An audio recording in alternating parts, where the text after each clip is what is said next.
Once you have downloaded your theme files, unzip it and find the Shemariah.zip file.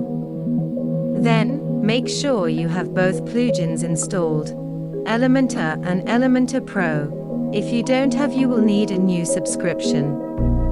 Next, upload the Shemariah.zip to WordPress and activate it.